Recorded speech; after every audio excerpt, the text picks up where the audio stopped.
પ્રવાસ. સિંહગિરી પર વાદળપરીનો સ્વપ્નલોક. આમ તો તત્કાલીન પાલી ભાષામાં શ્રીલંકાના આ આખાય પર્વતનું નામ હતું સિંહગિરી. કાળક્રમે સિંહગિરીનું અપભ્રંશ થયું સિગિરિયા.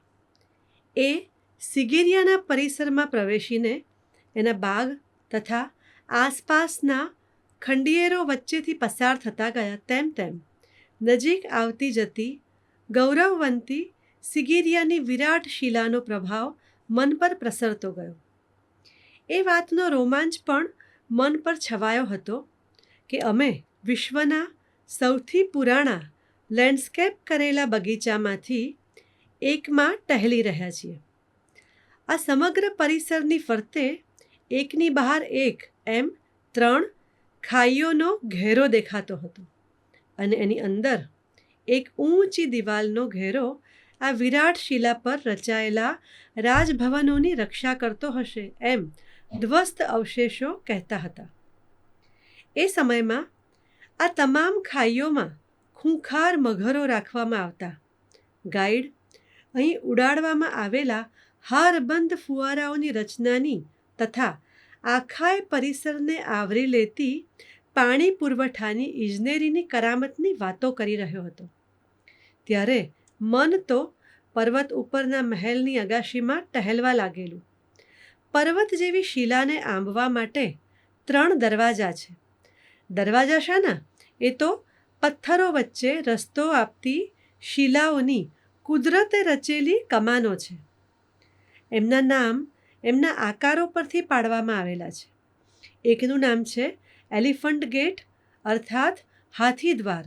બીજો છે કોબ્રા ગેટ અર્થાત કાળી નાગ દ્વાર અને છેલ્લો છે લાયન ગેટ અર્થાત સિંહ દ્વાર.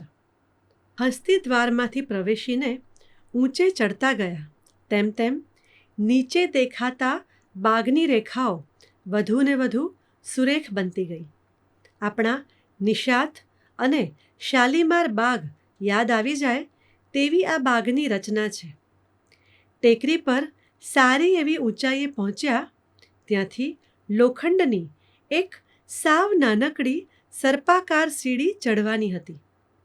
4 માળ જેટલી ઊંચી એ સીડી ટેકરી ઉપર ઊભેલા પર્વત જેવા પથ્થરની એક બાજુની સપાટી પર બનતી છીછરી ગુફા સુધી લઈ જતી હતી. ખરેખર તો એ ગુફા નહોતી. પથ્થરની એક તરફની સપાટી તરફ મોઢું રાખીને ઊભા રહી શકાય તેવું સાંકડું પ્લેટફોર્મ હતું. સદીઓ પહેલાં આ જગ્યા પર ઊભા રહીને કોઈ અજ્ઞાત ચિત્રકારે વિરાટ ચિત્રો ચિતર્યા હતા. આ તમામ ચિત્રો અપ્સરાઓના હતા.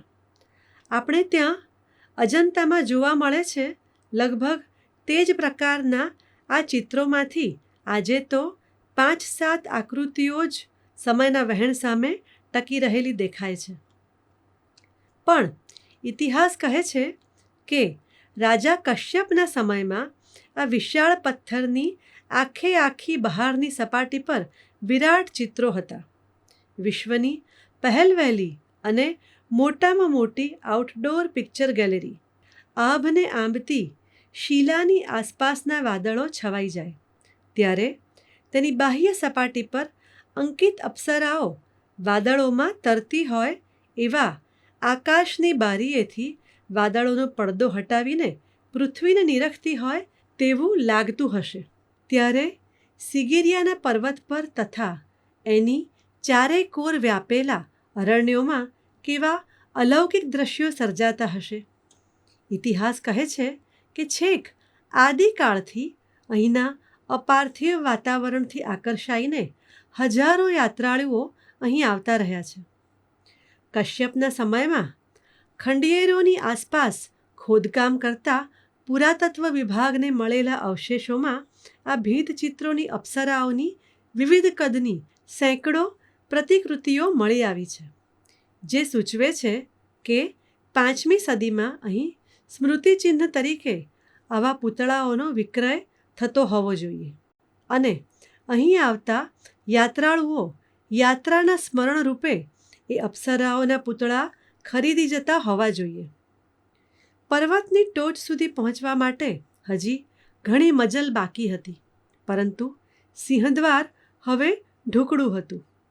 અમે ચડતા હતા તે પગથિયાના કઠેડાની દિવાલ પર ચકચકતું આવરણ લગાડેલું હતું, જેને કારણે આ દિવાલને મિરર વોલ અર્થાત દર્પણ દિવાલ કહે છે. છેક 5મી સદીમાં બાંધેલી આ દિવાલ પર કુદરતી સામગ્રીમાંથી બનાવેલા લીસ્સા ચકચકતા લીપણનો કેટલોક ભાગ આજે પણ જોવા સ્પર્શવા મળે છે. અહીંથી પસાર થનારા આદિકાળના યાત્રીઓએ આ દિવાલ પર પાલી ભાષામાં પોતાના નામો સાથે પ્રણય કાવ્યો કોતર્યા છે, જે પેલી પર્વત ઉપર આલેખાયેલી અપ્સરાઓને ઉદ્દેશીને અથવા તેમની પ્રશંસામાં લખાયેલા છે. આ લખાણો 6ઠ્ઠી થી 14મી સદીના ફલક પર લખાયા છે. સદીઓ પૂર્વેના પ્રવાસીઓની માનસિકતાને અનુભવતા સિંહદ્વાર સુધી પહોંચી જવાયું. ખબર પણ ન પડી. ઊંચાણના લગભગ અડધે રસ્તે આવેલા આ દ્વારની આસપાસ એક નાનકડું મેદાન હતું. અહીં સિગિરિયાની વિરાટ શિલાના પ્રવેશ સ્થાને 2 સિંહના વિશાળ પંજા કંડારાયેલા છે અને એની વચ્ચેના પગથિયા છેક ટોચ સુધી લંબાતા દેખાય છે. અહીંથી શરૂ થતો એક શિલાનો બનેલો આ આખોય પર્વત તે સમયમાં આખો સિંહના આકારમાં કોતરાયેલો હશે અને એટલે જ એનું નામ સિંહગિરી પાડ્યું હશે. પણ આજે તો સમયના ઘસારા સામે ઝીંક ઝીલતા સિંહના 2 પંજા જ દેખાય છે. પ્રવેશદ્વારથી આગળ ઊંચે લઈ જતી પુરાણી પગથાર પણ ઘસાઈ ગઈ છે. એક સમયે એના અસ્તિત્વની સાબિતી જેવા પથ્થર પરના ખાંચા અનેક સ્થળે જોવા મળે છે. સમયાંતરે ઘસાઈ ગયેલી પગથારની જગ્યાએ શ્રીલંકાની સરકારે લોખંડના પગથિયા બનાવેલા છે.